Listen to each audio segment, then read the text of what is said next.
You checked out my lucky day. You obviously don't know I'm neurotic, so. I don't have a record, but I've got family.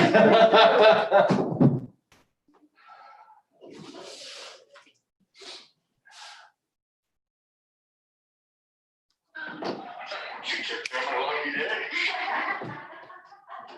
You obviously don't know I'm neurotic, so.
area. We're gonna collect the payments, but if we don't make the payment, then. 288-3153. Because What's your name? The concerns we have, we weren't sure how that's supposed to play out. I think Andy needs to come in and explain that to us. Because I don't like being that bad guy over that. Zach, it's Kathy Myers. Gotcha. Thank you. Other than providing providing benefit to a business or whatever it may be.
We're live.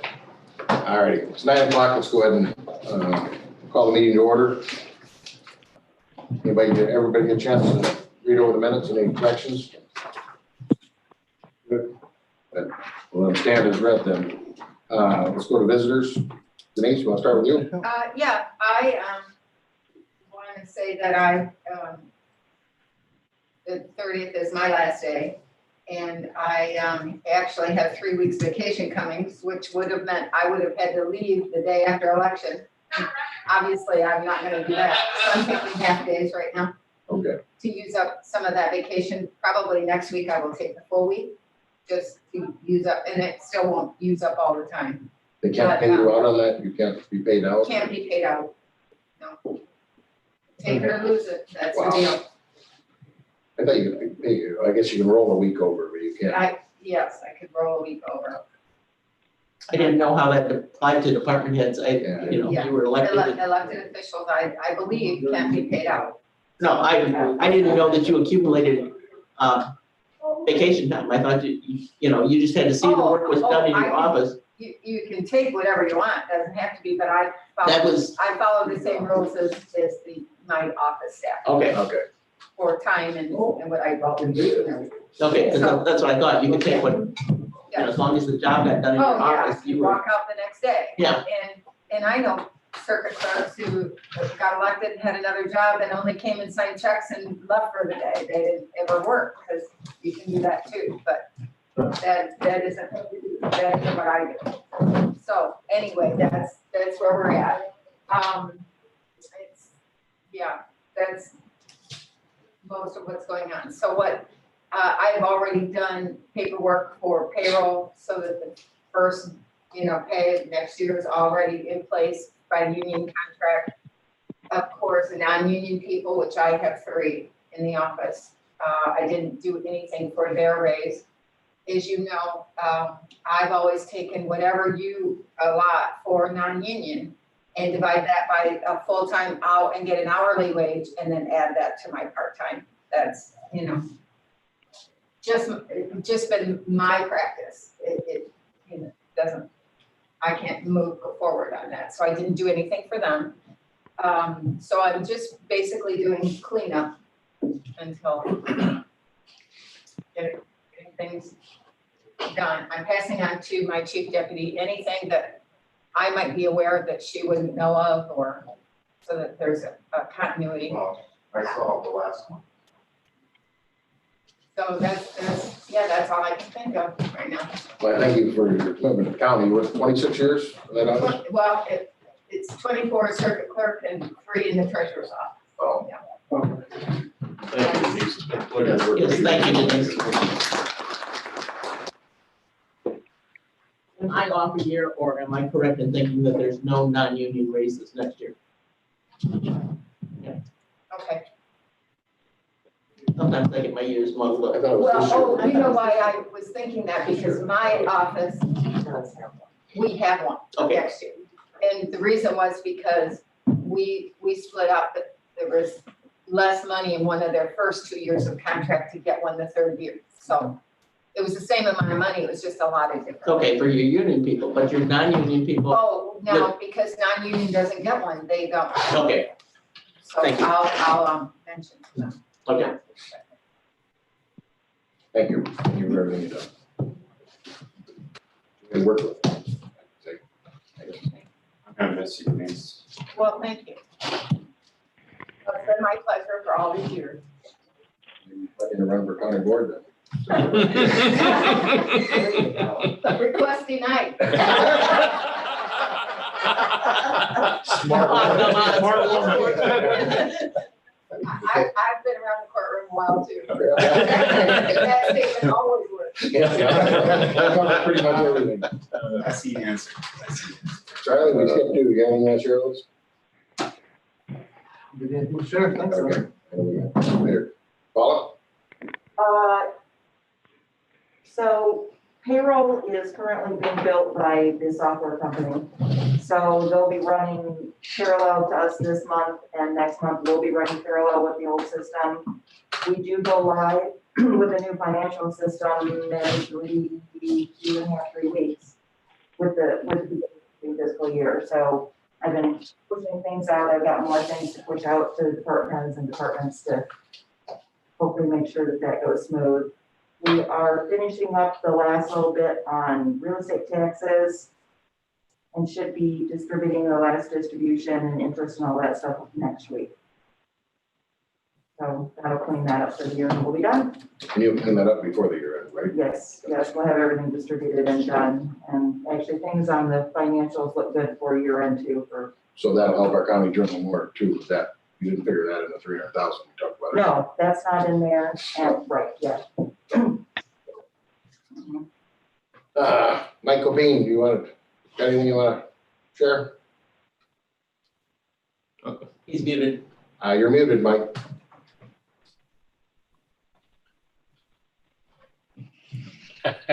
I'll catch on to this someday. The only thing that I would like to comment on will be coming up here shortly in the meeting, and that's a replacement hire for a telecommunication officer. That's a pretty important element right now. I'll leave the sheriff highlight on that when it comes time for him to speak. But we need to take a look at that and get something started on that as soon as possible if we can, because we have one off on medical leave right now, and we're kind of running the show with two people, and it's taxing them time-wise. All right. Anything else? That's it. Thank you. Thank you. John Simonton? No, thanks, Bob. I think I got enough on the agenda. We'll just wait till then. All right. You did fill up our page, I will say. Kathy Myers. Good morning, everybody.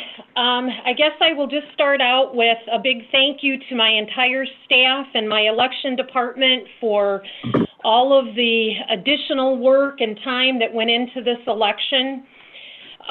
We had 5,416 people that came through the door from September 24th through Election Day to take advantage of the early voting. And we handled 3,240 vote by mail ballots. So I just cannot thank my staff enough for all of their dedication and hard work and getting everything done and getting it done on time. Secondly, you'll see on the deposit of funds this month, I got a partial payment for my CARES Act, the COVID-19 grant from the State Board of Elections. It was $10,126.34. And this has reimbursed the county at 100% for any additional expenses that I incurred for the election in order to do the vote by mail ballots. So it's covered like my additional paper stock, my additional envelopes, it's covered printer cartridges. So any additional expense that I incurred, I submitted that for reimbursement and I did get it all back. I will be doing another submission before the 20th to cover any other expenses that have come in since this, and it will also cover the hazard pay that was paid out to the election judges. My new hire has started. It will be replacing Lori in her position. Her name is Penny Skabinski, and she started with us on November 4th and has been working out very, very well. So we welcome Penny. Lori's last day with us here in the county clerk's office has been moved up to November 13th. So tomorrow will be Lori's last day here. She will be starting with the sheriff in the coroner on the 16th of November. However, she will be coming back a couple of days each pay period to process the payroll so that we can run the dual payrolls in the old system, and then the treasurer's office can run it in the new system. So that will continue through the end of December. So that's all I have at this point, if anybody has any questions. Any questions for Kathy? Kathy, you reported the number in person and the number voting by mail. What was our total vote count and what percentage was that? Do you have those figures? Yes, our total voters were 16,457. So 33% of those voters voted in person, compared to 21% back in 2016. Our vote by mail ballots was 20% of that total, compared to 4% in 2016. So it was definitely a very busy time. And the 16,457 was what percentage of our total registered voters in the county? Do you have that number? I think our total registered voters was 22. So that's kind of just a rough figure. I don't have it right in front of me. That's fine, Kathy. Just curious. Yep, so it's about 22,000. Thank you, Kathy. Thank you. The election did run very seamless on our end, so I think everything works good. You always do a good job with that. Well, thank you. Go to Greg Saunders. Yes. Got anything you want to share with us? I don't believe I do. Everything that's on the agenda, I'll just wait for that to come up. Okay, good enough. Is Judy out here? Yeah. Go ahead. Yeah. She want to? She's in here. All right. I'll just let Dee, you want to handle who's out there and see if everybody wants to. Oh, I'm handling more. She's got experience. The department heads, I think, are giving most of our reports, and the paper is doing it. I'm trusting it's doing a good job with the education stuff. That's another area that has I've got a lot to deal with. The other big issue we'll be talking about later.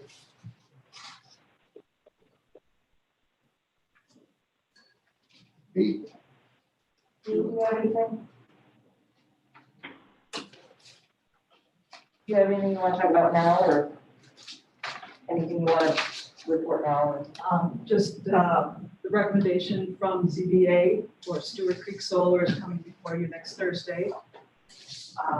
Did you want Courtney? Yeah, so she Legal wants to, counsel? I might as well do it now. They're not on the agenda, so we might as well now be the time to. Hey everyone, I'm here with Matt Hansman, Will Hansman, and Chris Hinkle here on behalf of Stewart Creek Solar LLC. We appeared before the Zoning Board of Appeals. I think we had roughly 10.5 hours of actual testimony on the matter. And then at the conclusion of that hearing, the ZBA unanimously recommended the project. To give you just a quick background, this project spans about 5,000 acres. It is a 600 megawatt solar farm, proposed solar farm. In Alto and Willow Creek Township. So if anybody has any questions, we've got the representatives here. We'd be happy to address them. When What was the vote? It was unanimous vote? Yes, sir, it was unanimous. And the conditions, there's two conditions. There So were everybody- two conditions. One of them relates to construction. That construction cannot start sooner than 7 a.m. and it must conclude by 7 p.m. The other condition was that the solar farm would have to be entirely decommissioned at 35 years. Just from my perspective, for what it's worth, that condition, I'm not entirely crazy about both conditions just because it poses some hardship to the company. Obviously, we're willing to adhere to whatever conditions that the county board thinks is appropriate. The one about decommissioning at 35 years, let's say that if the landowners agree to sign up to extend the project, that could create a problem later in the future, but. I don't know if we could do that legally, can we, Charlie? So the ZBA made a condition that we have to decommission the solar farm at the end of the 35-year period. That's the life of it. I don't know if we can do that. I didn't make it to the last meeting, so I'd have to review that. We need to maybe check that before we go into anything. And they took care of the tax issue up there too. They talked to Yes, so what you might find interesting, the company called Wendy Ryerson to testify, and just to note, she did testify, the company did not pay her to come, she volunteered her night to come speak as to what the tax ramifications could be for this project. Aldina Solar, you guys might remember that, there was the issue of the shifting burden to taxpayers. If you look through the transcript of Wendy's testimony, she opined that there would not be the shifting burden, and it all goes to the school districts. Stewart Elementary and Rochelle are at their maximum tax rate cap, so they can't extend it farther. So there will be no shifting burden in those districts. Is that because they have land outside the county? Correct. Okay. Correct. The fact that Amboy was not a PTEL. That's exactly the issue. Yes. Yes. So I encourage you, if you're interested, take a look through the transcript. She also, we had proposed some numbers. We thought the project would generate $78 million over the life of the project. She clarified it on the record and said that it would be between $80 and $81 million over the life of the project. You're out there, Connie. Yeah. Yeah, it wasn't better here. Nickels and dimes. All right, any other questions? And we'll hang around too if anybody wants to approach us and ask some more. All right. Thank you. Is there anybody else out there? I can talk to Dee if she can. We don't have it on the agenda, but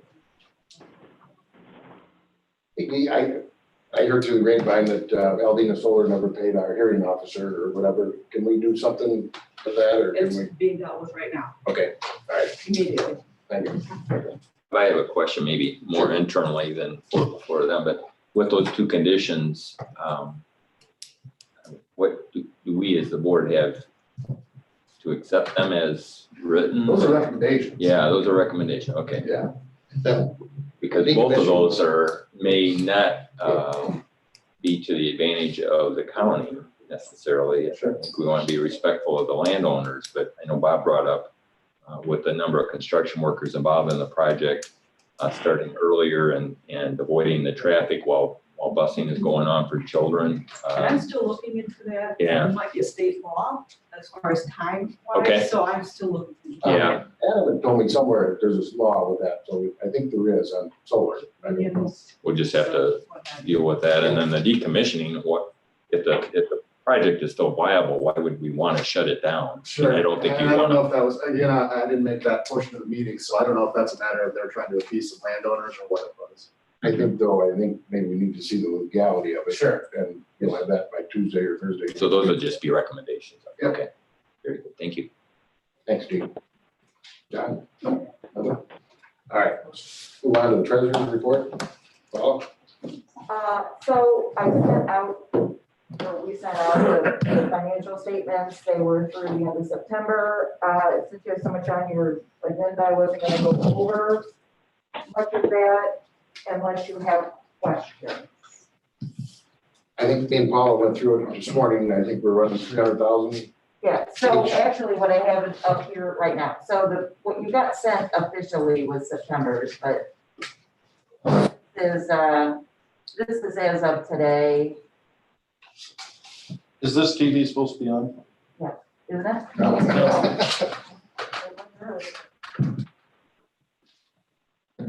There we go. Dave and I thought our eyesight was bad. I was gonna let her go on with it, just keep going.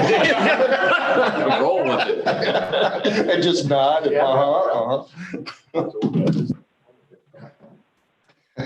guys are rotten. Thank you for noticing. There was one comment I've got on the stuff you sent out, and I think it was just something that was Yeah. recorded incorrectly. FSA admin fees and FSA costs. I think they were switched. There's like 15,000 in admin fees in September. Oh, that could be. I think it's just put in the wrong queue. Typo, yeah, it could be. Okay, I'll look at Look it. at that. All right, so right now, this is as of this morning, we're 313,000 to the good. We still have one more payroll for the month. We have whatever we pay next week with the board. But we also have the final payments from November of sales tax, income tax, property taxes, as I said, will probably go out next week, early next week, I'm hoping. So and this is before we transfer anything from the capital fund, so I think that we will be ahead of the game. When I sent out the revenue reports, there's several of them that were actually ahead of the game for the year, which is Wonderful. I did not expect in this current year. So we're actually doing quite well. I think with the landfill, Yes. they're up 100,000, or is that? Yep, the landfill's up 100,000, that's in a different fund, but they're up, we've got 330 or something that we budgeted, instead of the 200 we were budgeting for a couple of years, so that's, getting a little shot in the arm also. If we get refunded the sheriff's overtime, that's gonna add 120,000. So I'm doing copies.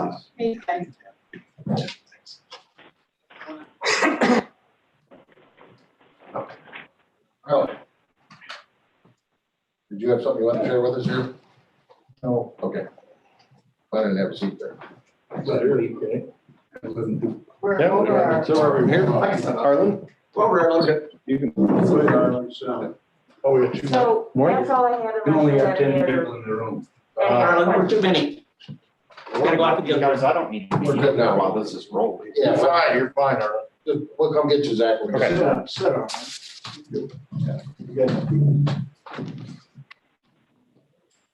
Grab me if anything blows up. All right. So that's all I have, and that will also probably take care of number 8B, unless that checks that box too. 8B. Yeah. So let's talk about real quick, I know we got we're $40-something thousand in draft COVID expenses, right? We are.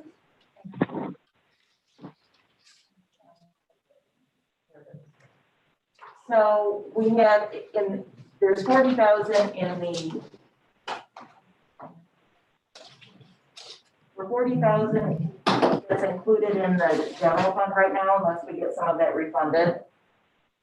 And then in the COVID grant or CARES, Yeah. whatever it is, we have 363,000 that we've spent so far. So, but on that, we requested that to be refunded, that 40,000, and then the sheriff put in for 120,000 overtime, so that's gonna add to our year end. Yes, So I mean, yes, everything we've been through, we're gonna come through pretty decent as a county. yes, yes, I believe so, yes. It's looking very good. Yeah, I would never thought I didn't. back in think so. March, April, that we'd end up like this. I'm also a serious pessimist, so. Yeah, but I mean, that's true, the department heads in the county, everybody, I mean, did this, and I just want to. Looking good. We do have a lot of, we got extra money from the fees for. Zoning.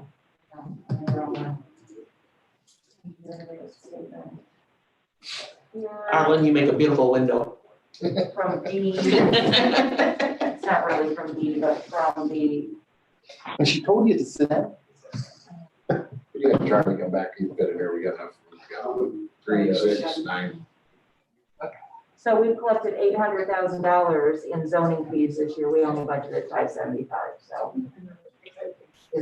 it's our one-time money again, that's.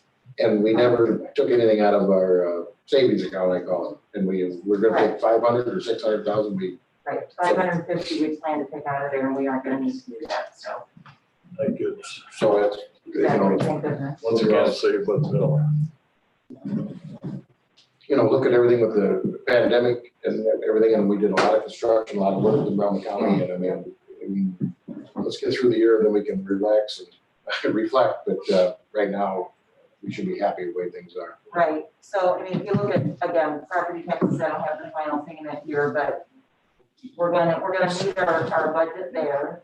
Sales tax, we have just this final, use tax we haven't collected yet, but right now we collected 1.6 and we only budgeted 1.5. So we're 100,000 over with one payment yet to come in.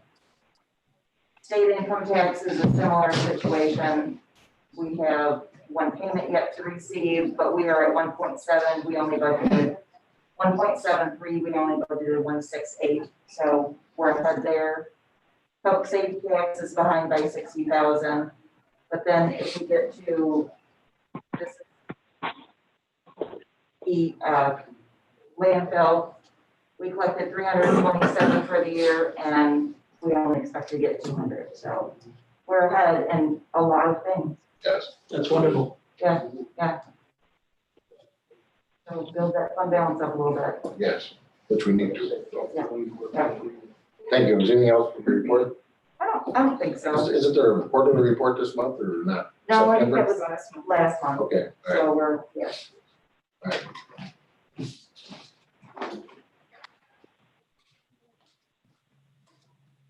Think we need a motion to approve the treasurer's report? So moved. Second. All those in favor? Aye. Here. So Jim and I forgot, Larry, I'm sure. program. Well, and Kevin Lally. Hey, Kevin, Lally, you got anything you want to share with us? I know I'm jumping all over, but I don't want to leave anybody out. No, I just wanted to jump in if you had any questions from me. And if you don't, I'll probably jump out. I have another meeting, so. I don't have anything. I think we're good. Anything being reimbursed yet to the county, or you sent in to the CARE grant? Anything?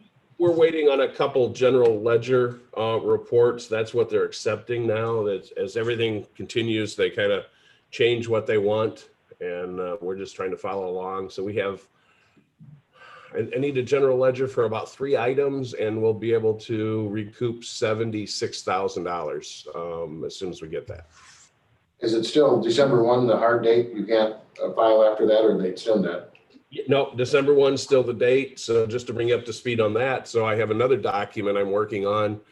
They're thinking that the CURE program will end the end of the year, December 30th, no longer be after that. So if we get everything turned in on November 30th, we have the option, and originally I applied for an extra $100,000, but we have to spend it all first. So we're almost to that point where we spent our allotment. We spend that and then show proof that we need more, then we can possibly get 200, because I upped the ante on that one and asked for another 100,000. So I asked for 200, and that will come in the time frame of December 1st through December 30th. All right. Your building over there, your room, is that about complete, or are you going to make that deadline? Yeah, we actually turned in all the claims. We're doing a few touch-up things now. The punch list, a couple issues we have to get fixed, but other than that, all the bills have been turned in and submitted. And once we get the general ledger for that, we'll be able to submit for that $223,000 reimbursement. Any questions for Kevin over here? Thanks, Kevin. Thank you, guys. Appreciate it. Let's keep going down the line. The insurance committee report from Tom. We haven't had a meeting. We were scheduled for Monday, but we postponed it due to changing personnel and getting everything organized. So you met the new insurance employee or whatever it should be. I haven't met with her, but yes, I know her. Okay. Yeah, all right. Gretco, Durham, do you have anything to report? No, nothing, Bob. All right. No monthly resolutions. Let's go to old business, 8A. Dave, you want to update us? Sure. So as was discussed, the new emergency response center on the third floor is completed. They're cleaning up a few items, but it is completed and billed and went through claims. Food pantry fire alarm system is still on hold with everything going on with the EOC and everything. That is just a lower priority. We'll work that in as possible. Have not had an update on the shovel-ready grant application unless somebody knows something I don't. It's not been approved or denied. And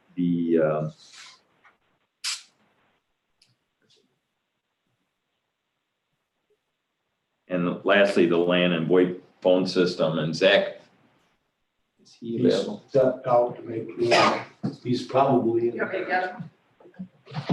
I can give a general update, but I really appreciated he had a little more detail. But essentially that work is going forward. The rewiring in this building is completed. I believe it has been also, the fiber has been run in the other building. We still have Wi-Fi in both buildings to build out. The network switches are in order and there's a plan to install those in both buildings, which is required for the phone system. And also the underground new fiber feed to the 911 center and between 911 and the new courts building. That is in progress. They had a walk down Friday. Yep. And figuring out how to get it there without having to mount things on the side of the building. And so the fiber or the internet connection to 911 is going to be extended to the new courts building and then routed to this building. Right now, this building is a wireless connection. And it's performed pretty well for what we ask it to do, but a wired connection is much better. So that'll be completed here before the hard freeze. And we're working with FESIC on the phone system. Actually, the priority we've given them is the health department because of the COVID situation, they're struggling a bit with phones, and they're catching up what they can, with our current provider, but we would like to get the phone system on the health department in as early as possible. The long leg of that is porting the numbers, and we have the contract signed, I believe, with Syndio for that. So that work, and we provided the phone numbers that are at least right now known. I think there'll be some additional phone extensions or actual phone numbers added, but that'll be a small percentage. But that porting piece is a thing that could take a couple of months. Might be less, might be more, but somewhere in that vicinity, and that those contracts are in place and that work is beginning. So that's all I had on the phone, unless there are questions. The total lines are over there. It's amazing. It's like 200 something. I think I read somewhere. Well, I think the total extensions of everything we were doing was like in the 180 range. And by the time we add some, we could be in that number. Now that includes county highway, lots, health department, all of that. So that includes all of that. One thing I would say is we probably need to think through with those county entities that are not part of our budget is the phone contract with Syndio is a unlimited type of situation. It's a flat fee essentially. So we would need to come into an agreement with those that are not part of our budget to help or to pay for the initial installation and also their share of it based on number of phone lines and also an ongoing thing for the phone service. I think all entities will end up saving a pretty good chunk of change because you're negotiating with a larger number of phones. And I think the health department, put up 24 or 5,000 for the actual phone system. So, right? Yep, and I think they were applying for a grant actually to help with that. Oh, and the sneeze guard installation is ongoing. We've got Wendy's office is ready for it. Right now, there's a little bit of a glass issue in terms of getting it. So as soon as that's here, we'll be installing that. In Paula's office, there's a countertop on order, and once that's installed, and we expect that here yet this month, the glass will be done after that. So hopefully we can get both of those completed yet this month. All goes well. Any questions for Dave? Move on, we already did B, I don't think there's any questions on that. Go to C, the C-PACE resolution, we tabled that for June, we tabled it. I don't know if we know enough information on it, I don't know where Charlie's at. We come back to it, when Charlie comes back. Yeah, we can have him in here now, we only got 9 people here. So if he's here, I mean, He stepped out to take a phone call. Oh, okay, I'm sorry, okay. All right, let's come back to the next time. Proposal for video conferencing equipment for the boardroom and subcommittee rooms. So we did get the final proposal from FESIC on the main boardroom. I think last month we talked about just the audio part of that was the main cost. I think it was in the $80,000 range, a bit of a surprise. The total figure for both audio and video is $112,760. At this point, with the CARES funds being spoken for, we were just essentially going to sit on this. If something were to free up, this is certainly CARES related, and that gives us some time potentially to look for another competitive quote for that system. I don't have this room in front of me, and it hasn't changed. I think it was in the, I remember the actual amount, but anyhow, 122 altogether, was it, or something? Yeah, we'll have to look at that. Yeah. But this would be for the main boardroom, which is our highest concern essentially, and that would remedy the audio and the video situation both. It actually has, I think, 3 large screen monitors and completely replaces the audio system. I think we need to be ready. I think we might get another shot at the grant. Okay. At that point, we move forward. Okay. Do it. Right now, I can't see spending that. Yep.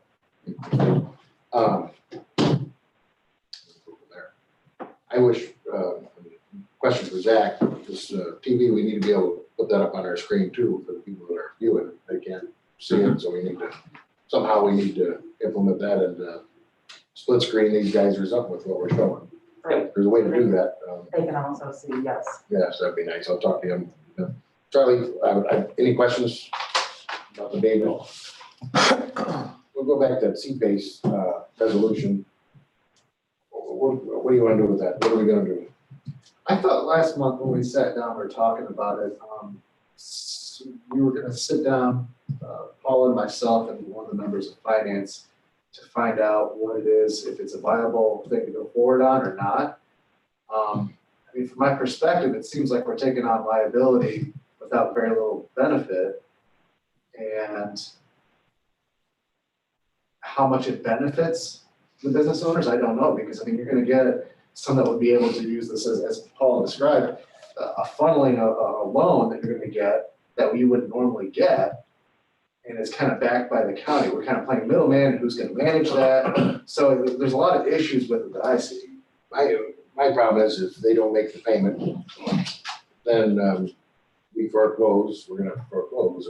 I wish you would work that out to see if that's how it actually works. And if that's the case, I want no part of it. Okay. I don't want to be the one bad What's the guy. guy's name that's for resources? Andy? Andy Shaw.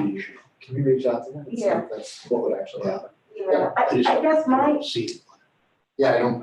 think I don't- one more thing I that don't should think- need to know. Yeah. It's a nice thought, gives you that warm feeling. Yeah. It just we're becoming. But all we get is like $250 per. Yep. And I don't want to go back to them and say, bring us case by case, because then I don't want to be deciding by case. It's Yeah. either a policy we do or we don't. That's just my opinion. I don't think that we would be left holding the bag on the loan.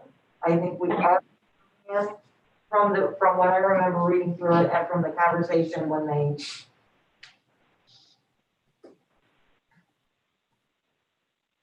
The question more, I have to look at my notes, but yeah, we should sit down and talk about it. I'll sit in that if you want, or if somebody else wants to do it, we'll do it. Just let us know what it is and we'll find one of us to do it there.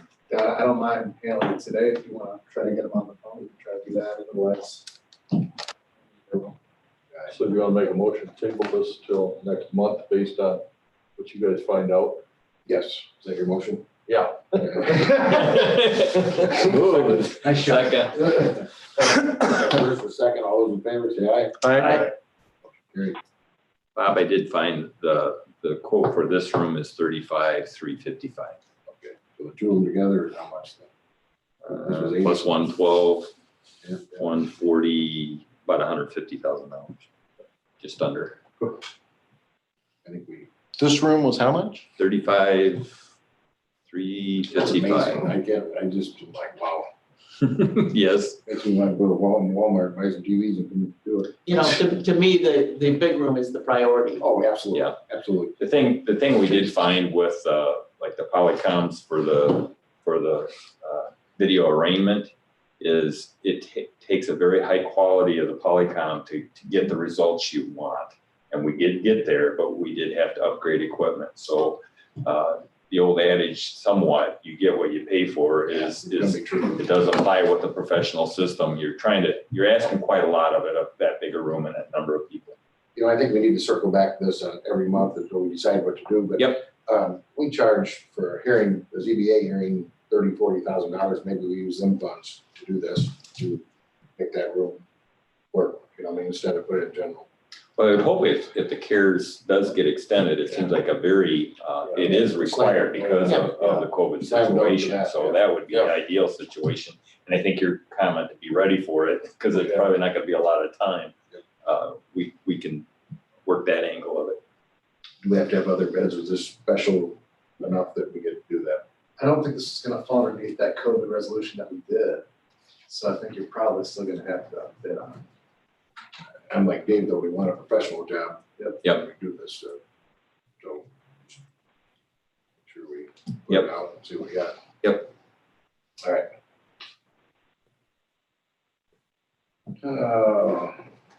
ADS maintenance contract for the new courts building.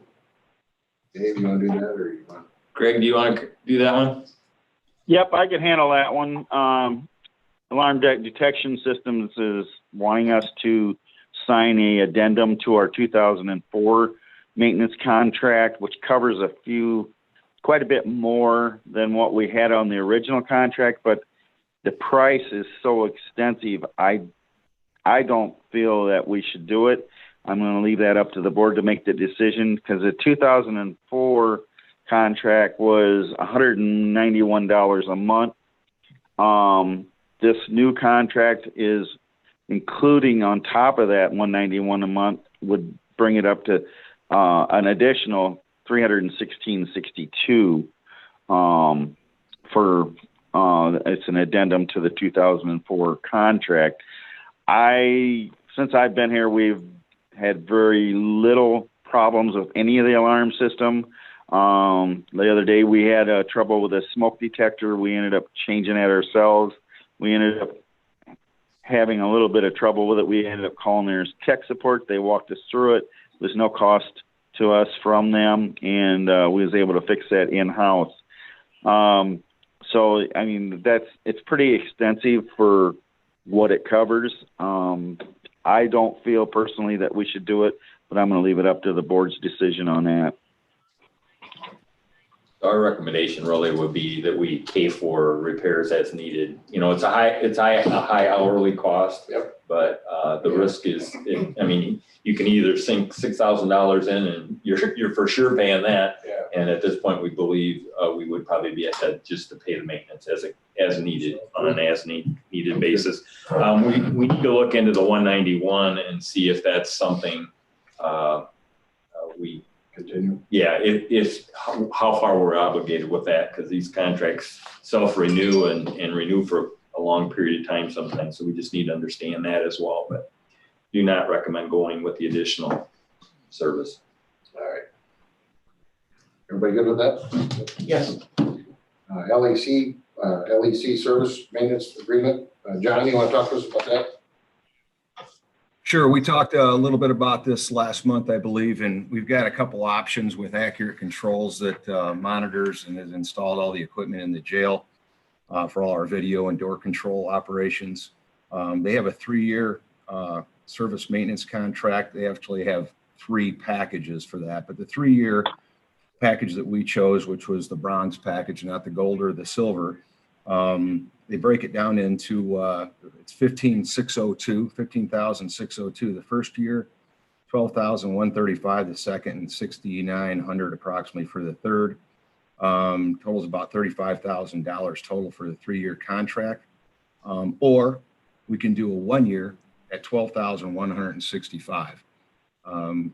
After looking over the contracts with Mike McBride as well, and some of the issues we have had with Accurate Control, knowing fully well that some of them are growing pains between them and us in the new facility, I would certainly opt for a minimum of the 1-year agreement at $12,165. We need them 24/7 if something does happen. We've had some incidents that could have been catastrophic had we had not been able to get a hold of them or them us and work through things either telephonically or electronically.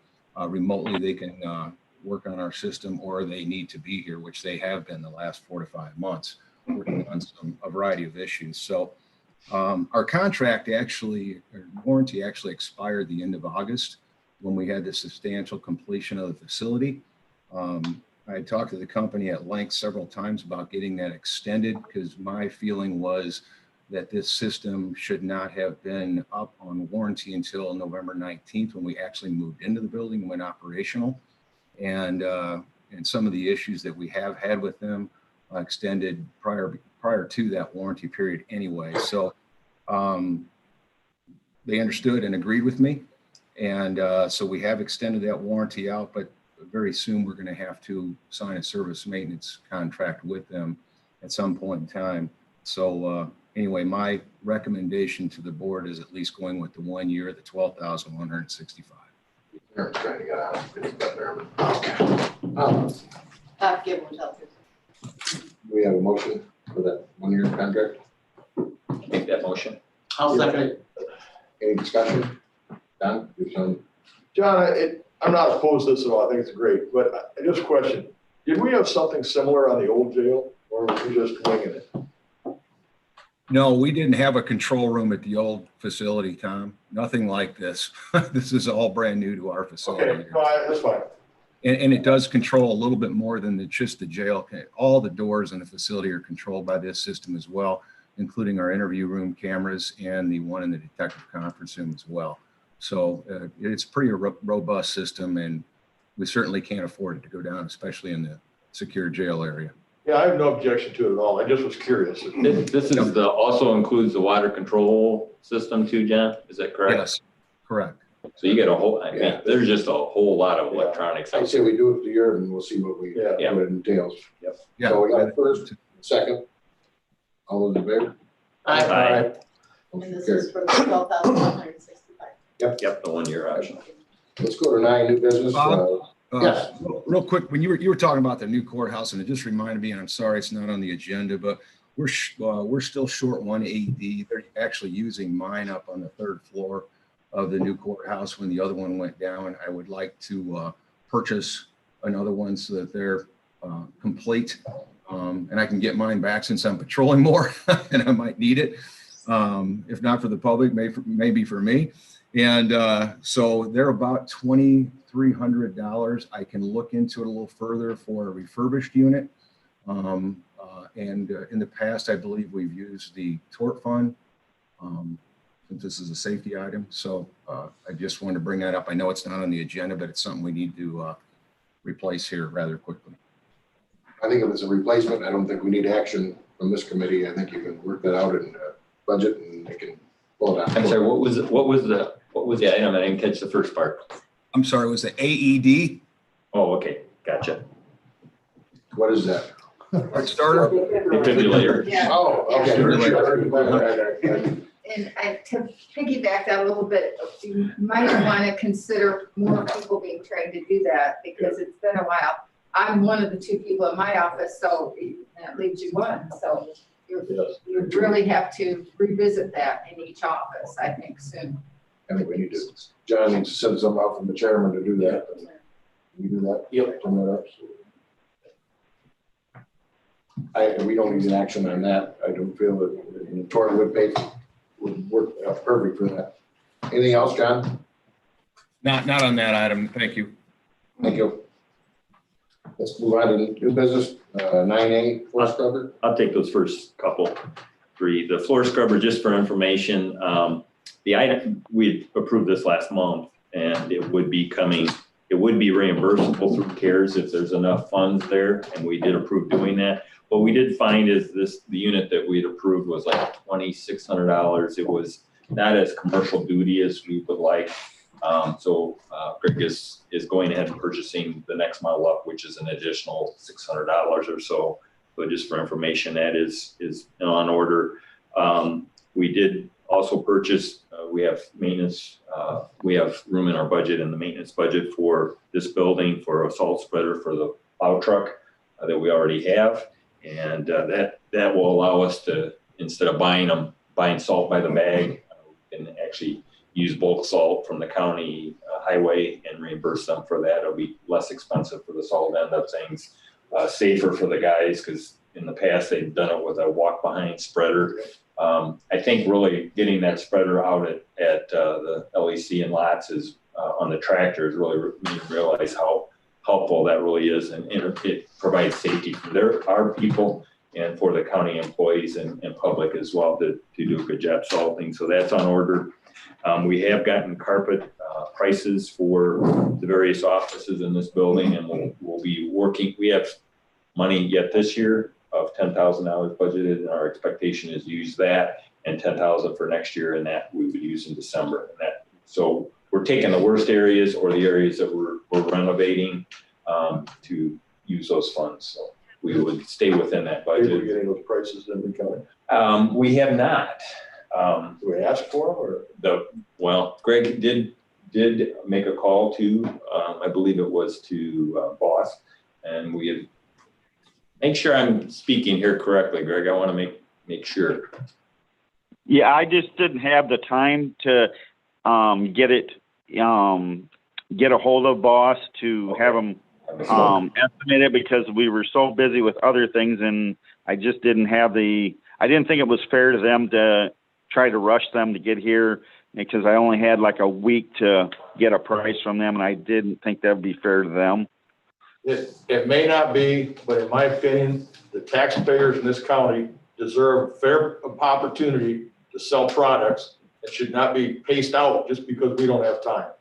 I'm very adamant about us buying things in Lee County. We ask those people to pay their taxes. We ask them to support us. We ask them to vote for us. And by God, we need to offer to buy products from them. And I'll continue this fight. So we need in the future to do that. I'm sorry. We're in agreement. It's just, no, we're not. A lot. Well, we are. I understand, but there's a lot of moving parts going on right now. Would you like me to contact them, have them contact you? No, we can contact them. That's not a problem. Okay, it's just not fair to the businesses in the county that we're doing this. Really, the only thing that we don't have time on is the November work. The December work we could, and that is what I would suggest. We have a resolution or something that we're supposed to use county, maybe that's just trucks or something. We couldn't use that. We used to have a resolution. We did, but I. Give them a 3% advantage. We had a resolution yes, that Doug Forrester brought up that gave that advantage, but it was deemed illegal by Matt, so we eliminated it. But okay, I knew there was something out there. Yeah. Okay. Okay. All right. That's all I got. So you don't need any action on that. It's in the budget. You can do it. Yep. That floor scrubber, if we get more CARES grant money, we can always. I guess part of the question I have is for these items that were previously approved, assuming CARES reimbursement, the high density file system, the sneeze guards, all those things, do we submit them? I'm not unclear of whether that's. I think at some point we'll get them all together. I guess we got to do that for the. Yep. Lisa Gates is putting everything together in an orderly fashion. Right. And Kevin. I know there's a write-up required for those to go, and I'd have them written up too in case some more money opens up. It's in progress. Yeah, I agree with you there. It is in progress right now for the end of the month. As I say, Lisa Gates was hired on a contractual basis to get all those figures together. And so Kevin could speak to that, but I think that's the situation. We're going to submit the obvious and then submit a few of the non-obvious. Okay. All right. Let's move down to new business D, litigation invoices. Charlie, you want to work our way into this, what this is, and then I don't have the invoices in front of us. I don't either. But we So- have to have that conversation anyhow, so. Yeah, so the invoices for the litigation has to do with the lawsuits that were against some of the officials or departments in the county. CERMA was involved with paying some of them thus far. Some of the work that was done that you would see in the invoices has to do with the work that CERMA asked the attorney to do to kind of break down which individual counts from each complaint were worked on, during which hours or which half hours, quarter hours, whatever it may be. So that portion of the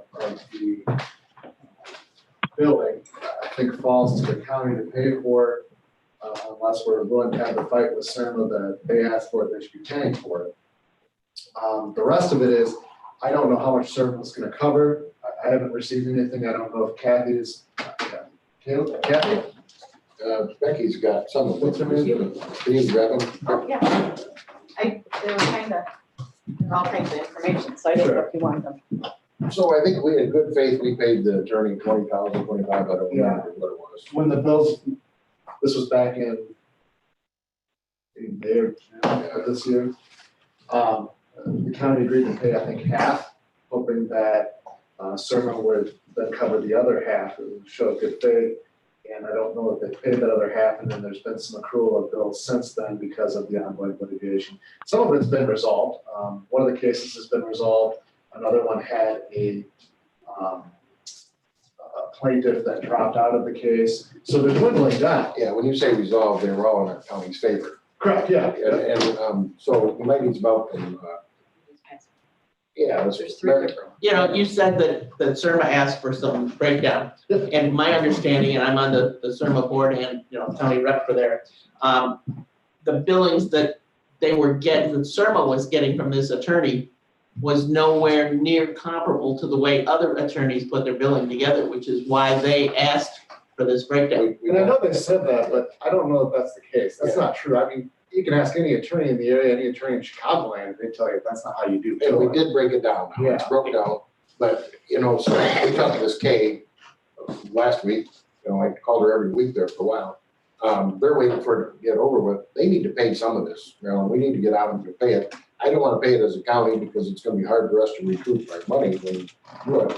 But this attorney's only been paid, I think, 40,000. I think the bill's got to be up to 70 or 80 by now, I think, right? Yeah. I mean, I'll talk to Kay too, because she's gonna say, well, there's one more case out there yet, and we get that, but she can still start the progress and give us an idea of what, we need somebody else to call her because we're getting nowhere. The real problem is we get an attorney that's a seasoned, a veteran of doing these type of cases like we do in this one, who does a really good job and has continued to do a really good job.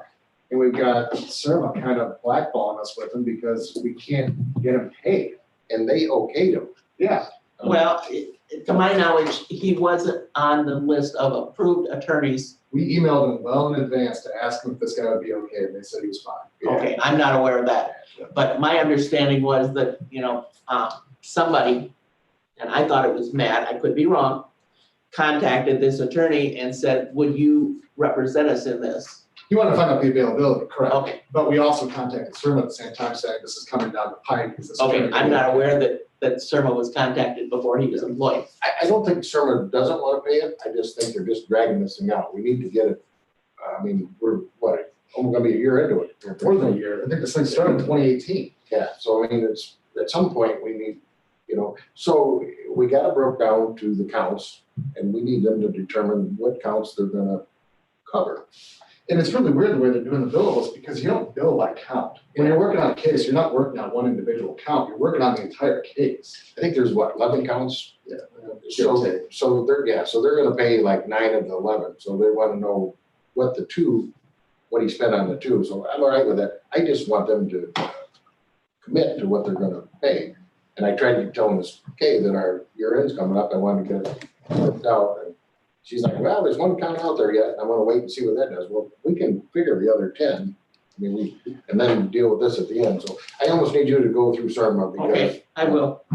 You know, I thought the thing was getting pretty well resolved, but I think the It other. is. So what happened is that the judge did rule in our favor on the one case, and then he ruled in our favor for the most part in the other case, but gave them time to refile if they chose to. Which they And then did, one of the plaintiffs backed out. right, the two did Correct. this week, but they were 2 weeks late.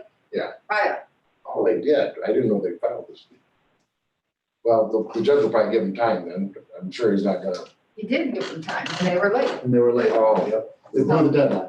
Okay, so then it's up, yeah. who knows? So then we gotta wait. When does that come up for hearing then? Let me see if I can find it. 19L14. Yeah. It's still kind of up in the air, Denise, as far as whether or not they'll, from Charles, that the judge will recognize. The judge hasn't decided on this that was filed. Correct. There's gotta be a date. So basically, there's 10, 11, 12 counts. We're down to one, but Okay. we need to. I'll speak with Kate, because I, Yeah, she's very nice. It just. yeah, I've talked to her a number of times. 19L14. Yeah, She's nice, but she's Yeah. tight. yeah. She's doing her job. Yeah, I call her every Friday then for like 2 months. Friday I call her. Like, we're like family. No, like. Or a date, that was date night. Getting awkward. She's a nice lady. It's up on December 3rd. All right, so we should, yeah, okay. Would somebody let me know when that comes up, then I know, so then I can go back calling him too. All right, we beat that enough. 2021 budget adjustments. Yeah, I sent out the budget updated from last month, so the only changes were changing a transfer to the public safety fund to make them whole for the year is now gonna be a debt, so this whole first one was that.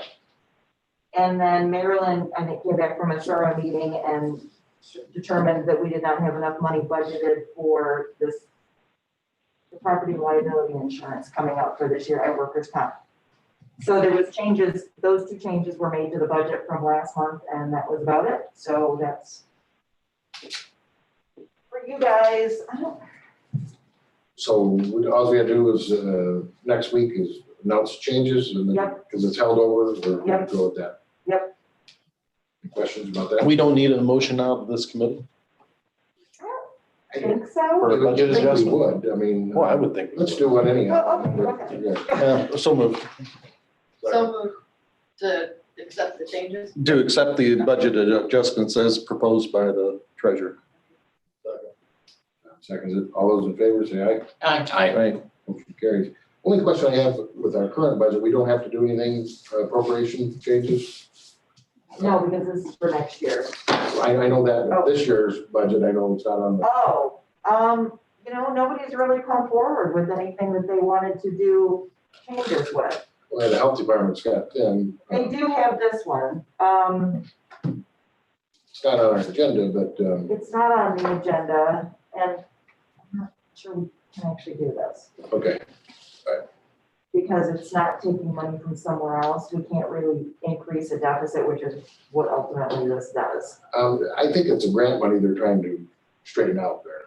I think there's income coming off grant. Oh, well, then we can probably create a revenue line item, and in that case, it doesn't have to. I'm not real sure, but follow up on that, because I think it's a grant money that they're trying to straighten out there. I'll give them a call. But we're good on our budget this year. We don't have to do anything. So, If we have to do an emergency meeting or something next week, let me know Okay. before the end of the year to. All right. We should send stuff out to department heads, but I'm sure they're all speed on their budgets, right? Right. We don't have any issues out there, so. I hope. Bob, the one thing that the sheriff's office has is, it's contingent upon that cures reimbursement for the overtime salaries that I requested. And of course, that's up to the timing of the reimbursement. So that's my only concern there, because our overtime budget is obviously depleted. So that's my biggest concern for our budget this current year. We'll address that down here on the agenda, and that'll take care of that, I think, for our budget. Right, Paul? Okay. Thanks, John.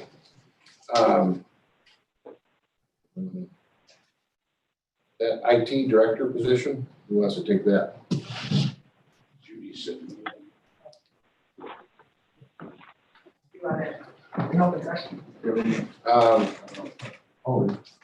Yeah, we're gonna go to close executive session later, but, you wanna wait for, I think we probably should if it's, pertaining to personnel. Yeah, okay, let's do that. All right, let's do that, I'm sorry, we'll do that. Tow fund. Paula.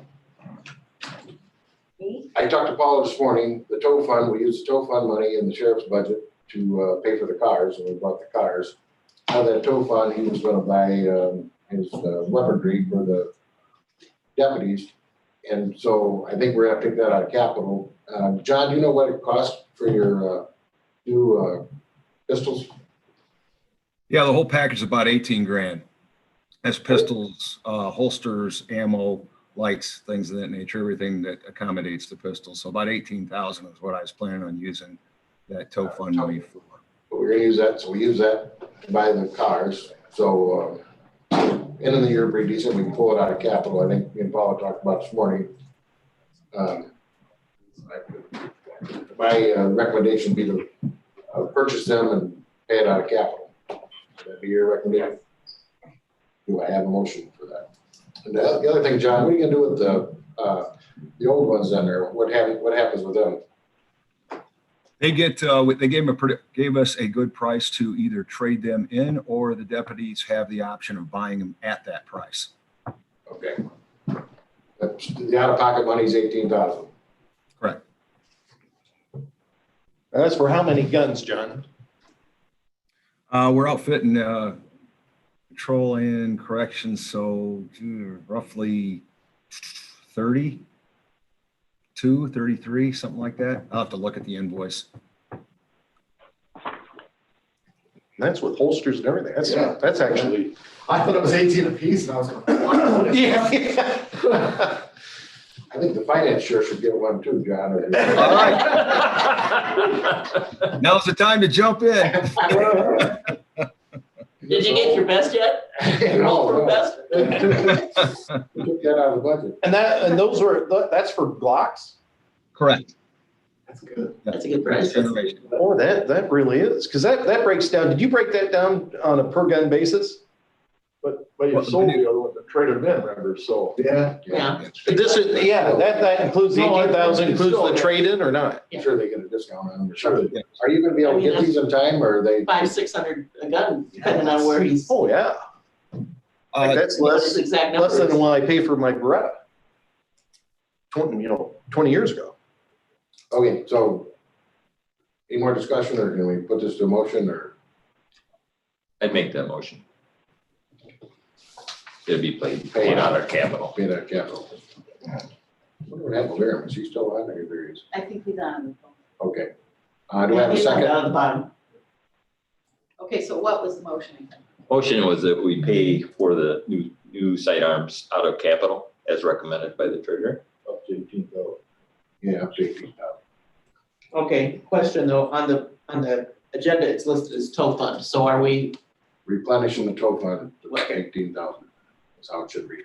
okay, Okay, so that's the motion is. But really, it's up to Paula how you wanna do it. I mean, Yeah, so say, I just don't take it out of capital, not. you can make part of the motion due to the, I don't know, maybe this can't be the full, but you can tell me. Due to the lack of funds in the tow fund, we are, charging the capital fund for the purchase of sidearms. Yes. Does that work? Very close. Transferring the capital funds to the tow fund for the Yes. firearms. Yes, yeah. Yes. Say So that that, again, Charlie, what did you? Transferring the funds from capital funds to the tow fund. Well, well, we're not really gonna transfer. yeah, we don't really wanna do that, but so we got tow fund on the agenda, so we're Sure. trying to make it work. When do you gotta buy these, John? Well, as soon as they come in, hopefully in the next month or so. It's taken a while, like everything else. All kinds of materials are back ordered so regardless. they are on order, So yes. So maybe we need to put it in that tow fund so it's available then or whatever, but we're trying to get on this year's budget. Then your action item is to transfer $18,000 from the capital fund to the tow fund. I'll amend my motion to read that transfer of funds. Is he okay to take it out of the tow fund to buy it? Bob, I don't want to muddy the waters here, but I think we used, and Paula, you're gonna have to remind me, we only used about 10,700 out of the tow fund, I think, to help with the purchase of those vehicles back in August. That's really the amount I'm looking to get reimbursed.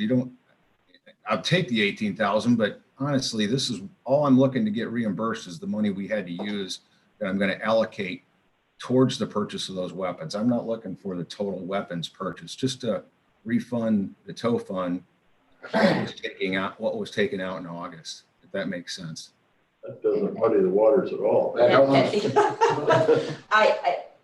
don't remember exactly how much was taken out of the tow fund, but if you think it was about 10, then Dave is going to amend his motion again to say, Just make an motion. Yeah, can we just make that? I move to transfer 10, you think it was 10,000, John? It was a little over 10. I can't honestly remember. All what right, that 12,000 to transfer 12,000 from the capital fund to the tow fund for the purchase of sidearms. That is my motion. What she said. Second, and let's vote before it changes again. Exactly. So did you withdraw the first two then? Yes. You didn't hear that part? All those in favor? Say aye. Aye. Motion carried. Okay, John, you're up against civilian staff at the jail control center. Okay, this was just an idea we floated Tuesday at Public Safety, and obviously talking about the staffing needs that we've experienced over the last several years, and this is predominantly for the jail. And I think you recall several years ago we incorporated a transport part-time team to help out with transports, and we eventually got over that hump with the FOP. And so we've had the idea of using civilian personnel up in the control room. They will be they won't be on the floor. They won't be encountering the inmates at all. They're in a secure environment up in the control room. Other sheriff's departments do this throughout the state by being able to pay civilian personnel less than a full-time correctional officer's salary, and they do not have to be certified as a correctional officer. In other words, they don't have to go to the 5-week academy to run the control room. And so again, something we've been looking at for a couple of years, have not approached the FOP yet with it. But the reason I bring it up now is because I've been having intra-departmental meetings, and the one meeting I had with the correctional staff, they actually brought this to me as an idea to put more boots on the floor, especially during day shift hours, Monday through Friday, when they're extremely busy with intakes, meals, court, medical, and other transports and things of that nature throughout the day, where they really need 3 people on the floor all the time. And so this is just an idea that I wanted to have a discussion with public safety. I know Mike's on right now. I believe, speaking for public safety, Mike, that they were in favor of looking at this idea. And certainly now that we're in the midst of negotiations with the FOP, it might be something that we can certainly bring up at one of those negotiation meetings and find out what their stance is on it now, especially since it came from the union to me. And then at that point in time, we can discuss it again and start looking at, what we could pay, whether they be full-time employees, Monday through Friday, civilian employees, or whether we use a cache of part-time employees that would qualify to work control room. Our chairman asked me to ask you about the liability of this position. If somebody gets hurt, something happens, worst case scenario. Charlie, you're right there, but I'm assuming that it's no more liability than what we carry right now on any of our employees, whether they're full or part-time. They might not have the training as where I think what he's getting at is that you're not gonna have a sworn officer who has certain obligations, responsibilities, duties, and training that goes along with that. So if you've got somebody that's a civilian, how is that gonna look in the position that they're in if they're still a corrections employee if something happens? And don't get me wrong, I like you're thinking outside the box, so I'm not down on it, but just we need to study it some more, I guess. That's why, John, I'm in favor of saving money, but I just. And we are in negotiations with FOP, so it's an appropriate time to bring it up. Yeah, and it's just an idea. Again, there's probably a lot of things we got to answer yet, but I just kind of wanted to float the idea to give you an idea of where we're going with this discussion.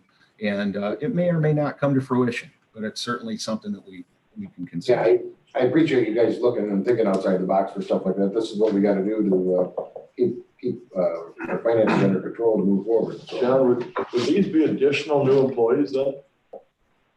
Or would they replace somebody that's there now? Oh, no, they'd be additional. Otherwise, it wouldn't augment my staffing.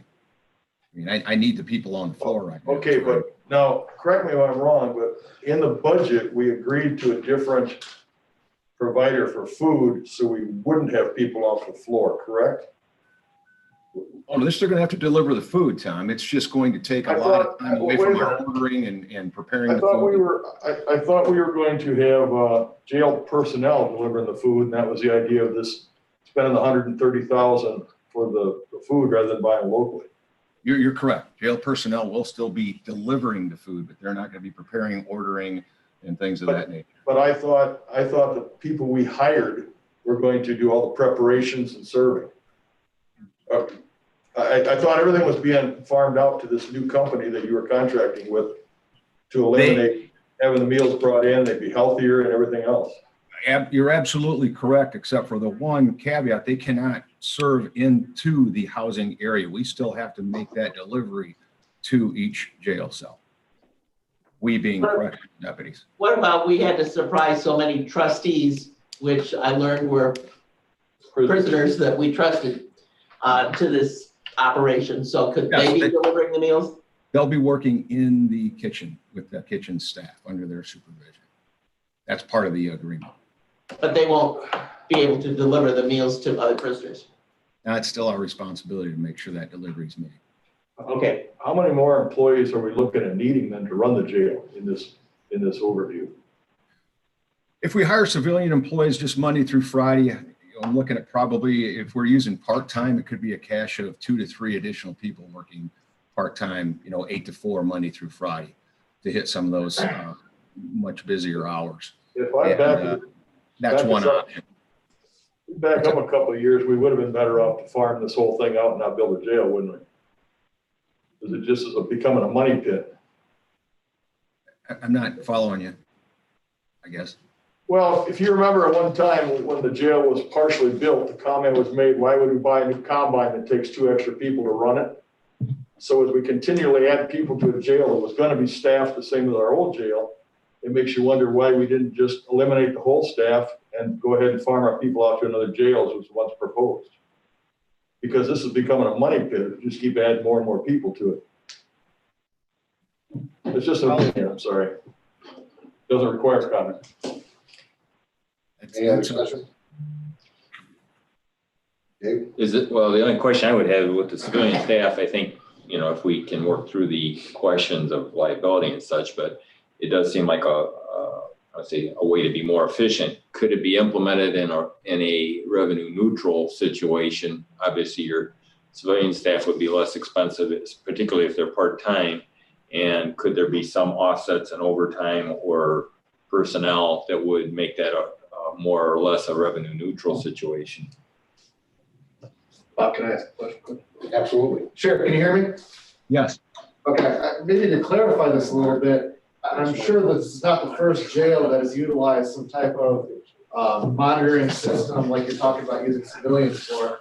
Does DOC have something similar to this? And if so, are they sworn officers that are doing it? Or does any other county jail have some type of monitoring system where we have civilians?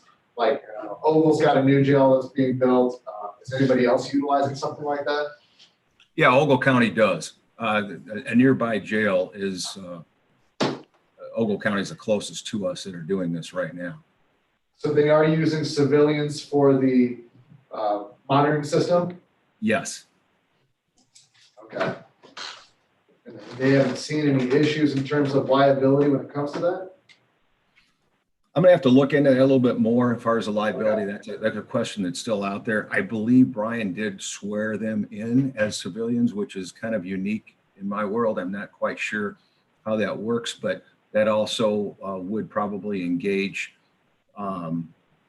additional finances with regard to retirement, once you do Sure. that. Especially if you're gonna make them full-time instead of part-time. I guess that would resolve the issue in terms of the liability issue. You need to find that out. Good. The other proposal for that, Charlie, and as long as you're going along those lines, I didn't want to get this deep into it, but I'm looking at a crew similar to what we have for the transport team. In other words, all these employees that I have are either retired DOC or retired from the sheriff's office or another sheriff's office or police department. They already have that certification, and then to utilize a group of people like that in a part-time setting in the control room, that would be more of an ideal setting for us, because then they would go right along with the part-time wages we're paying now with no additional benefits from retirement and things of that nature. So that's where you would really see the cost benefit. Yeah, I think if you do that, I don't think there would be much of a liability at that point. Yeah, that would be, to me, that'd be more valuable. I think negotiations are going on now. Now's the time I run that by and see what happens, and we'll study it. If it's budget neutral, I'm all about it, so. You know, Okay, thanks. So John, the union will bring that topic up in negotiations? I'll either bring it up based on a discussion we had, or they'll bring it up, one or the other. I don't know whether they're going to bring it up. Okay, but we'll get it on the table somehow. Yeah. John, you want to go right into the next one, the 130,000 overtime submitted for reimbursement? Yeah, we kind of talked about that. I just want to let everybody know, if you don't already, that I did submit that. It's in the portal right now. Other departments throughout the state have been reimbursed for not only salaries, but overtime expenses. I just submitted the overtime that was not budgeted for, which is going to total about 130,000. But actually it's much more robust than that. For example, a nearby PD took 3 of their payrolls for the fire department and the police department and submitted 3 payrolls to, I think it was close to $410,000, and they received a check for their payroll. So right now, we're at 256 of overtime. Is that overtime? I'm reading right? Yes, And we budgeted 180, yes. and that's through September, so. No, this is through the end of the year. Oh, it is? Okay. It's through today. Oh, you So there's one updated. more You paper. updated. I did. Look at that. I ran one, Okay. because those aren't really very helpful. They're so Yes. old and not terribly helpful. So we That will submitted a surely- total of 130, so I'm hoping that I can get what we're going to be over in our overtime budget plus some. Sure. I just, When would you anticipate getting those funds? Well, again, with this, the examples that I've been told, once that is accepted through the DCO portal, through the CURES program, they receive a check within 7 to 10 days. So we get it yet this fiscal year? That's what I'm hoping. Okay.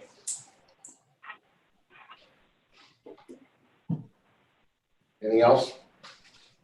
All right, let's go down to new business J. We did the whole alphabet here, we were on. There's 2 J's. J. There is 2 J's. I guess Well, there's there 2 J's. Imagine that. Pick which one you want. Yeah, Typically, this does it itself. I'll get you the alphabet, so you can hang it up there, so you can. J1 and J2. Let's do the first J. There's 2 payments, 28,000, one due November 2020, the other is in November 2021. I talked to Paul this morning, we'll pay them out of capital. They're not in the budget for this year for the sheriff, and they're not in next year's budget, correct? Should they be? No, because we can have the argument, go ahead. We decided to pay things out of capital instead of. I'm just asking if they Yeah.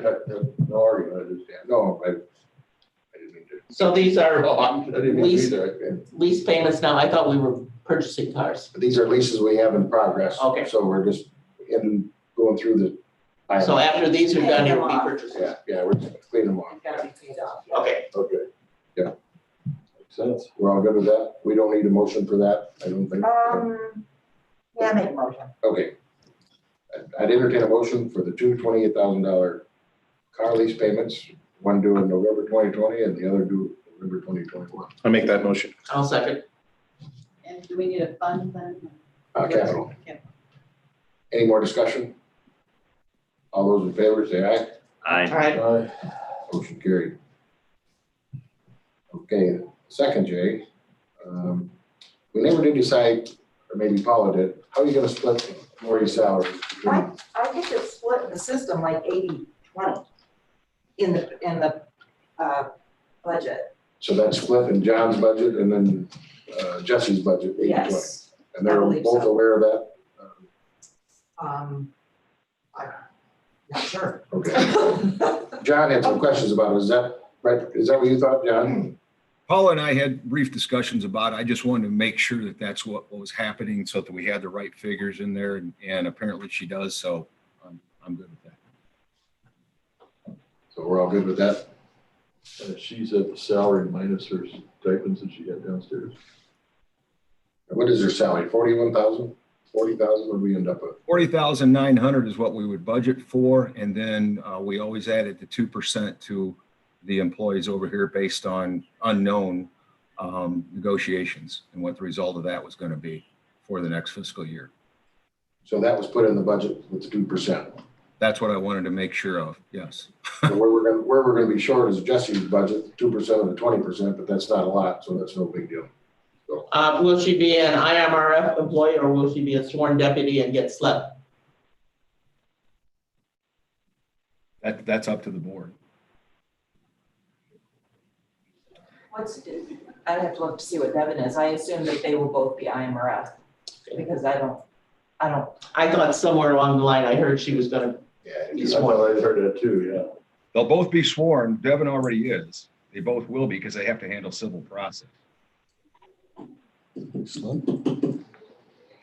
I can check on it. I'll have to look it up. All right. And the last two we got before we go to executive, just replacement hire, telecommunicator and deputy replacement. They went through. Yeah, well, they already went through public safety. I think the one that Mike wanted me to bring up that was a little bit unique was the telecommunicator. We have one that's out on extensive medical leave. And so we were planning on replacing a telecommunicator in the next fiscal year anyway, due to Deb Killian's retirement in November. However, we'd like to bump that up, knowing that we have someone out on medical that could be May, June, July. We're not exactly sure. That's the dates we've been given so far, but depending on how everything goes with the medical treatments that this person has to go through, that we want to make sure that we have somebody ready to go as quickly as possible. And this will help eliminate a bunch of overtime, having someone gone that long. So we hire this person now, and then when hopefully our person on leave gets back and Deb retires, we'll still need another replacer? No, that replacement will be hired early on. That's what I plan on doing now.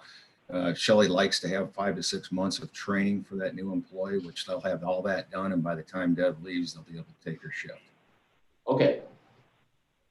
All right, we don't need to vote on this. I think replacement hire, I think that's what it is, but just for informational purposes, correct? Correct. Or you hire them almost a year early. Yeah. I don't know if that affects it or not, but that's true too. You're actually adding a personal payroll for probably 8 or 9 months, right, Sheriff? I'm sorry, Tom, I didn't quite hear you on that. I understand what you're doing. I have no problem with it, but you are actually adding a person to the payroll approximately 8 or 9 months early, correct? Correct, but the person that's on medical leave.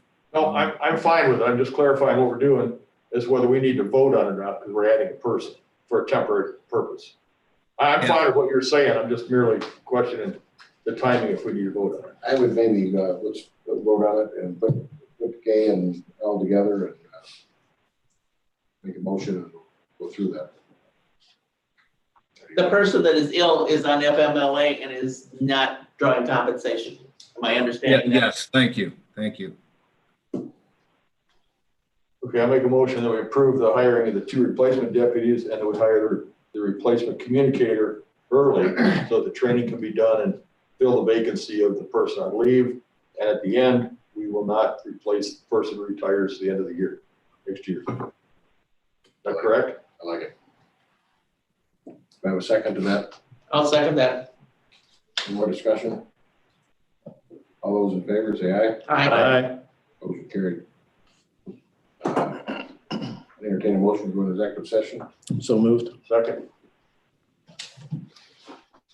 Let's, Talk about employee, we're trying to. Yeah, I'll give it to you. and now we need roll call. Yeah, we get a roll call vote, then we can go. So Bob Olson, Yes. Marilyn Shippers. Yes. Dave Bauer. Yes. Tom Kitson. Yes. Larry Meany.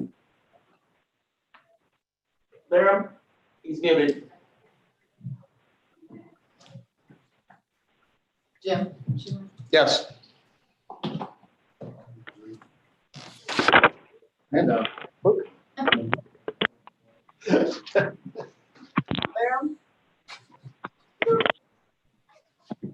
Larry, you need to vote on going to executive. I think we lost. He's still up there, but he's muted. It's muted on this You end. left, Lori. Is Zach up there? Maybe we got something. Oh, he's gone.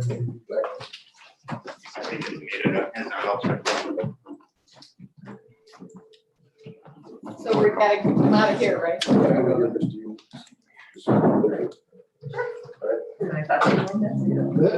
Are we going in the other room? Yeah, I think we have. No, yeah, I think so. Hi, Larry. We were voting to go into executive session. Are you okay with that? Yeah. Okay. I'll call you back. Well, I'll just call you back here when we convene. It'll be a few minutes. Okay, thank you. Are we adjourned? Yes, I have it on my desk. Well, Yes, I we'll do. come back to session. I told you about it. We already, Well, you brought the. no, Oh, yeah. That's how. no, this is an executive session of finance. Okay. We'll complete that and come back here and then we'll be adjourned. We're not adjourned. Well, you want me to be? Yeah.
get back to my thing here with time and stuff.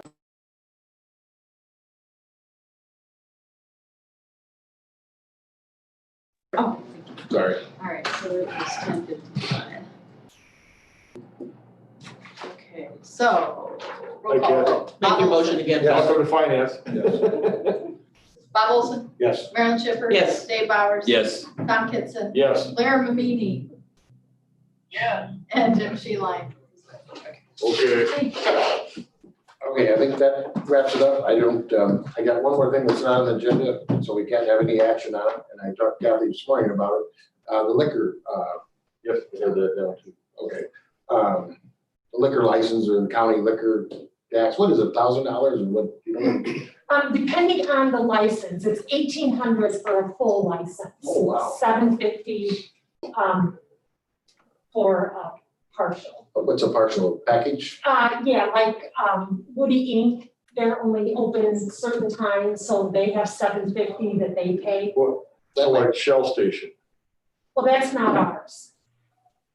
Okay, I'm sorry. That, but a gas station sells. See, We don't have any. We don't have any in ours, Okay, so. thank you. All right, so would it be the only $750?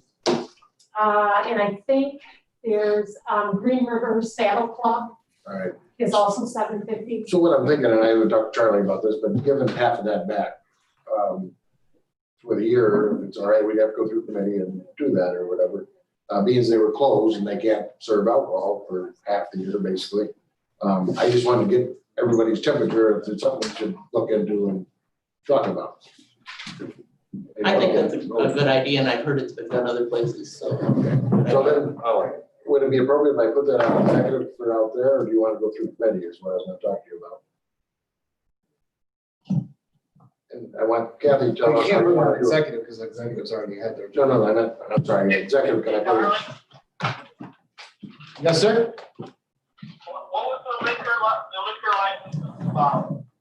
So it's the license during the year where we're going to shut things down, whether or not we would give back on, I don't know what kind of businesses, but. Anybody's got a liquor, you know. Well, Larry probably has a liquor license at his store, doesn't he?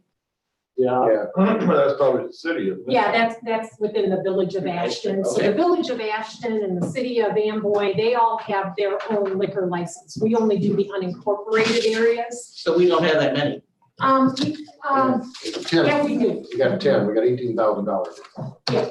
And that's what I'm cautioning with. If you're gonna open the door to some of them, you're opening it all. Like, you're gonna have to do it on all of them, you can't pick and choose unless it was a package only, because they can still sell it as well, but I don't want to get into that. Yeah, we don't have any that are strictly packaged. So we've got 10 then, because it's $1,800 a year, correct? Yeah. There's 18,000, I think, because I looked this morning, so I would like give half of that back. So it's gonna cost us $9,000 to reimburse it if that would, we gotta go through the liquor commission, right, to do this? I don't know that you need to actually. Charlie, when you say cautious opening the door, are you saying because of somewhere in the city, or are you saying that we wouldn't do it all to all 10 of them, or all, whatever we have in the county? What, I just want to follow your comment with you. My comment is, so, I'm sorry, no, go ahead. my comment is, so if you've got, let's say there's 10 licenses, and those 10 licenses, you're gonna get half of their payback. I'm gonna go get my. If you're opening up that door, Hello, excuse me. then you might also be opening that door to some, say, the health department with their food permits, and people are gonna want that back too. It's gonna have a Okay. trickle effect. Okay. But the difference between that is, we're still able to sell food curbside. We can't sell alcohol curbside. Sure. Might have been done number two, but. And then you'll have devil's advocate, you're gonna have somebody saying. But you're, it's being done, Rochelle is doing it. It's already approved it. Yes. We're talking about the licenses and permits. I Yeah. also like to suggest I have at least 4 other restaurants in the area that are closed down like me, you know, and you know, maybe more are open. We're paying $450 food permit. I don't know if you can say something to Board of Health or Kathy or someone.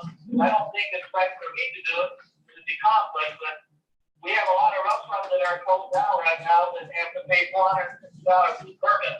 Yeah. And we don't even have 1/4 of the business we used to have. And you know that, don't, you know, I can get go on and on forever, but, Yeah.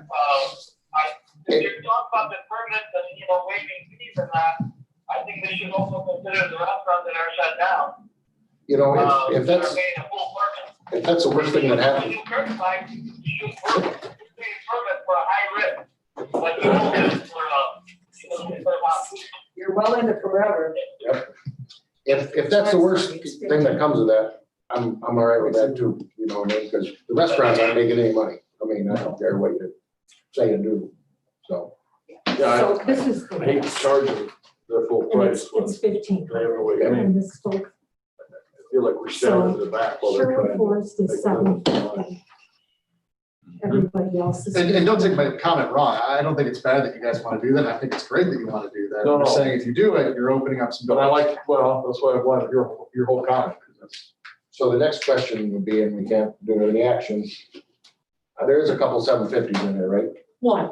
One, okay, well then I'm not going to be so concerned about that then. Maybe we give half of it back. Everybody entertain that? Well, you can't do anything today anyway. I know that, but I'm saying, if we're saying money up, Let's get it on the agenda. Well, do for you that. give half back or do you just charge them half the next? that might not work, because some of these aren't gonna be in business next year, I know that. Oh. But they're city though, so it might be all right, I don't know. All right, let's, I'll see if I put that on the meeting next Thursday. I can do that. Yeah. And have the full board County board vote on it. agenda. Yeah, the Okay. full board vote. They're gonna should vote on it anyhow, so Those are two. that'd be a way to do it. So, Oh, you're still. I entertain a motion to adjourn. So move. So no action on that. Yeah, no. Yeah, it's on Just the one. agenda. Okay, Larry, see you later, buddy. Thanks, Larry. All those in favor, say aye. Aye. Marilyn was first, did we have a second?